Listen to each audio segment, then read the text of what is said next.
Auladi Musa kujisankho chachipulula muchipani cha MCP kumwera kwa Salima pakadali pano tikuti iwowa ayedzekedwa.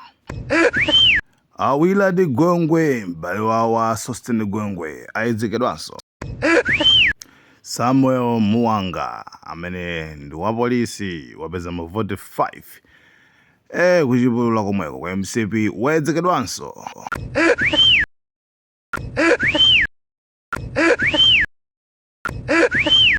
Mungani zina zakunja Julius Malema khomorera amene ndithu waletsedwa kupasidwa visa yopita ku UK kumene kuli kunkumano kumeneko. Nkhani yonse ili motere. The British government just denied visa to Julius Malema of South Africa. Apparently, they are scared. Apparently, they are scared. Julius Malema, if there is anybody to be talked about as a Pan-Africanist, a true Pan-Africanist who is a legitimate potential leader of the African movement, then it's Julius Malema. Julius Malema is not one of your ordinary local African politicians. The guy is so well conversed with global politics, global dynamics, and he knows what he's talking about. On top of that, Julius Malema is intelligent. If you ever listened to him making arguments, you can clearly see that this person, he may not have the academic credentials that some of you might have, but the guy is intelligent. Yeah, so here's the background to this story. On the 10th of May, this month, this weekend, African scholars at Cambridge University in the UK have organized a conference. And this is one of a kind, a conference for Africans. You understand? And it's not organized by a university or sponsored by a government, or no, it's African scholars themselves, individuals coming together and organizing this conference. So this is powerful. These are Africans who are living in diaspora, who are conscious about the plight of Africans and the future of Africa in general. And these people invited Julius Malema to come and speak. You understand? As a keynote speaker, they invited Julius Malema to come and address them. And Julius Malema's office applied for a visa to go to the UK. And the UK, the Home Office of the UK, just denied him the visa.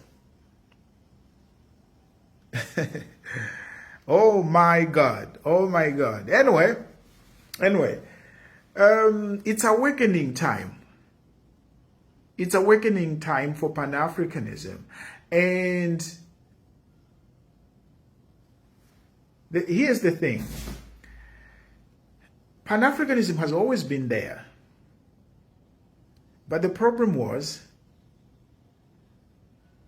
we didn't have enough knowledge, okay? Because when you are becoming independent, you also need to be prepared to survive as an independent entity.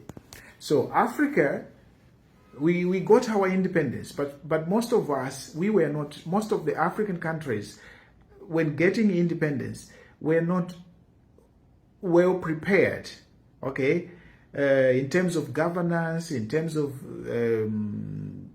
supporting the economy, in terms of manpower, in terms of expertise.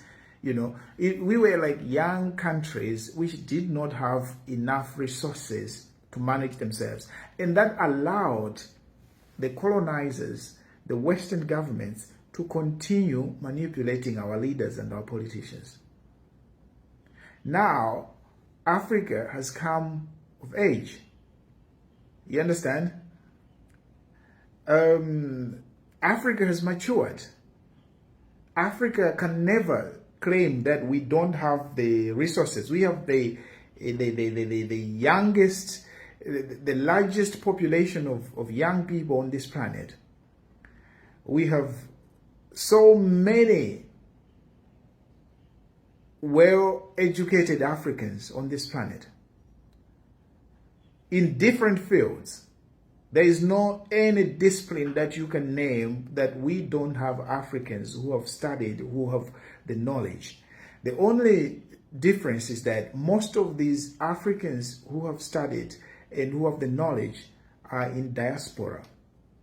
They are in America, they are in Europe, they are in Asia, they are in China. We are in China. We are helping these countries. Given the opportunity and the incentives, we can return home. And the return of the African diaspora, the intellectuals, the African intellectuals, especially not after they are retired, not when they are old, coming to Africa just to die, no.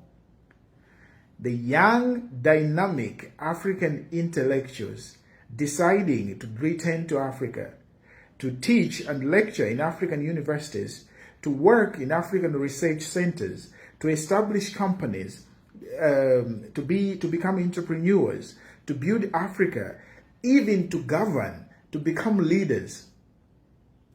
That movement is going to elevate Africa. You understand? Yeah. So you look at countries like Nigeria. Nigeria, I've made a video about Nigeria. Nigeria is one of the countries that has the smartest people on this planet. Okay, Nigeria has some of the smartest people in this planet. If you go to America, see the university, the top schools in America, you'll find Nigerians. But then, most of these smart people are not given the chance. They are not allowed back home and given the permission to lead. You understand? Because the politics back home is controlled by those tribal leaders, the governors, the old senators, all those people. They're holding power to themselves. And if you're coming from school, you are progressive, they look at you as a threat. And they might eliminate you or they might suppress you. Because another weakness that we have in Africa is also that we still have so many stupid people.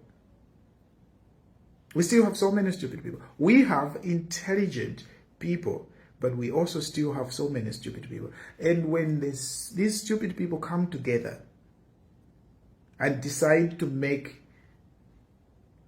their own decisions, you, the smart people, have no choice, have no chance.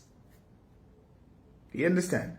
The power of stupid people when they come together is so strong. I'm telling you. So I'm hoping that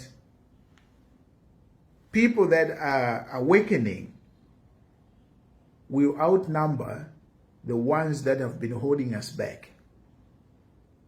Once we outnumber the ones that have been holding us back, we are going to unleash a new dawn for Africa. And it's coming. It's coming. I'm so optimistic about that. It's coming.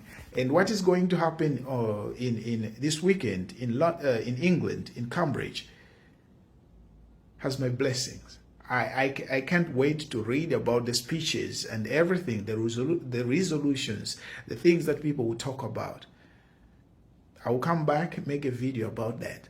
I'm reading, I'm watching, I'm waiting to see what these brothers and sisters will talk about, will discuss about the future of Africa. Because Africa has come of age, and Africa It's time. It's time, baby. It's time. Oh, Africa. Malawi, Camera.